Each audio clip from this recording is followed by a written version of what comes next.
नमस्कार।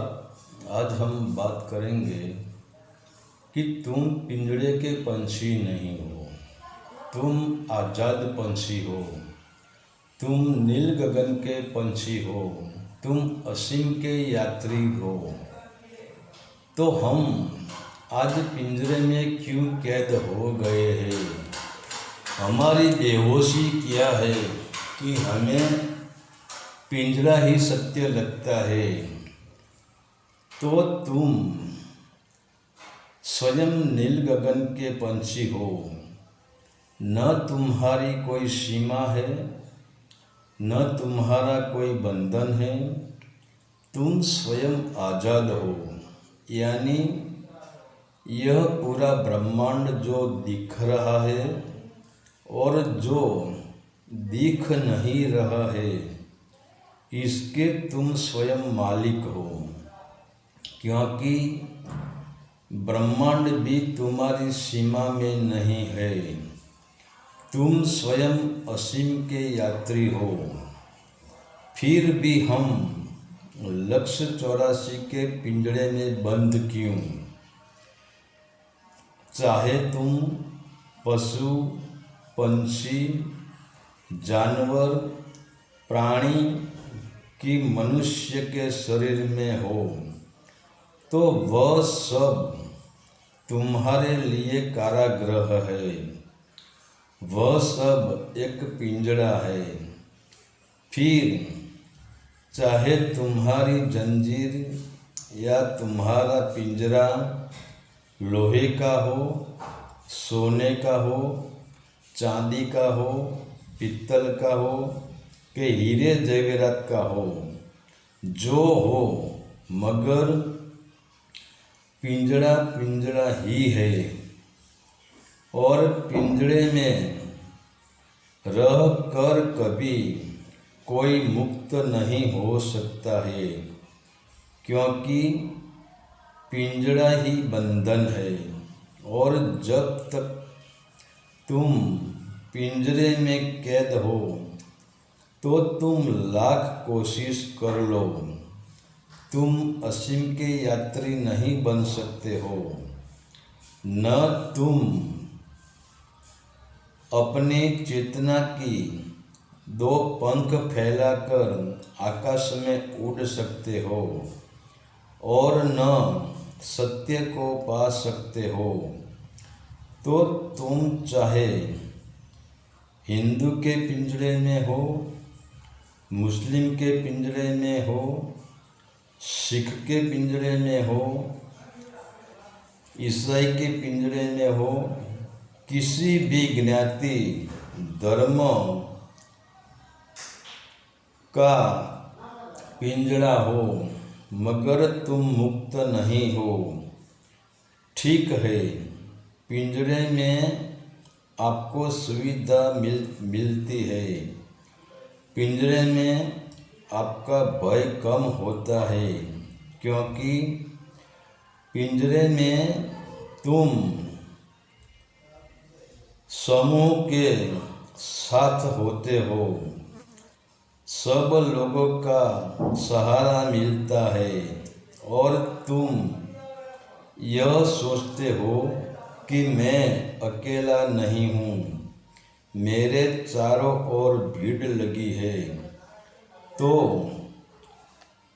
तुम्हारी कुटुंब की भीड़ के कारण, तुम्हारे समाज के भीड़ के कारण, तुम्हारे धर्म की भीड़ के कारण तुम्हें भय कम लगता है, क्योंकि पिंजरे में तुम्हें सुरक्षा दिखाई देती है। मगर हम कभी सोचते ही नहीं है कि यह सुरक्षा ही दुख है, यह सुरक्षा ही बंधन है, यह सुरक्षा ही हमारी चेतना को कमज़ोर कर देता है। यह सुरक्षा ने ही हमको अपराजित कर दिया है। यह सुरक्षा ने ही हमारे धर्म की और सत्य की पंख को काट दिया है। जैसे एक तोता पिंजरे में बंद होता तो इसका मालिक इसकी सर्दी के मौसम में इसका रक्षण करता है, बारिश के मौसम में इसका भी रक्षण करता है, और यह मालिक गर्मी के मौसम में भी तोता की रक्षा करता है। तो तोता ऐसा समझता है कि मैं पिंजरे में सुरक्षित हूँ और इनको टाइम टू टाइम खाना पीना पिंजरे में ही मिल जाता है। तो तोता और सोचता है कि मैं सुखी हूँ, मैं आनंद में हूँ। अगर यह तोता न आनंद में है न सुखी है, क्योंकि इनका जीवन ही पिंजरा हो गया है। वह अपना पंख फैलाकर आकाश में उड़ सकता ही नहीं है और न खुले आसमान की मजा ले सकता है, न खुले आसमान का आनंद ले सकता है, न अपनी शक्ति को जगा सकता है, और न वह खुद को पहचान सकता है कि मैं नील गगन का पंछी हूँ, मैं आज़ाद पंछी हूँ। तो स्वयं को भूल जाता है, स्वयं अपनी शक्ति को वह भूल जाता है। तो मुझे भी दो पंख है, मैं भी असीम की यात्रा कर सकता हूँ, मैं खुले आसमान में तैर सकता हूँ। तो तुम जितना पिंजरे में बंद रहोगे इतना ही तुम सीमित होते जाओगे, क्योंकि तुम्हारे लिए पिंजरा ही जीवन है और तुम पिंजरे को ही अस्तित्व मान लोगे। तो तुम्हारे लिए यह असीम अस्तित्व सीमित हो जाएगा, क्योंकि पिंजरा तो विराट होता ही नहीं हो सकता है। मतलब हिंदू का पिंजरा हिंदू तक सीमित रहता है, मुस्लिम का पिंजरा मुस्लिम तक सीमित रहता है। तो तुम असीम के यात्री कैसे बन सकते हो? तुम सीमा के पार कैसे उड़ सकते हो? और तुम स्वयं तुम्हारी शक्ति को कैसे जान सकते हो?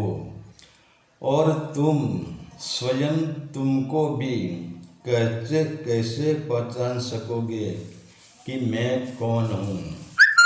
तो जो आज हम लक्ष्य 84 के पिंजरे में बंद तो है ही, इनके अलावा हम हिंदू के पिंजरे में, मुस्लिम के पिंजरे में, सिख के पिंजरे में, ईसाई के पिंजरे में, जैन के पिंजरे में, आज सब पिंजरे में हम बंद हो गए हैं। तो पिंजरा सीमित है, पिंजरा कभी असीम होता ही नहीं, और पिंजरे ने न असीम देखा है। तो इसी कारण से आज हम सब पिंजरे में रहकर हम सीमित हो गए हैं। हम सीमा के अंदर घूमते हैं और बात हम करते हैं असीम की यात्रा की। तो हम असीम के यात्री कब बन सकते हैं?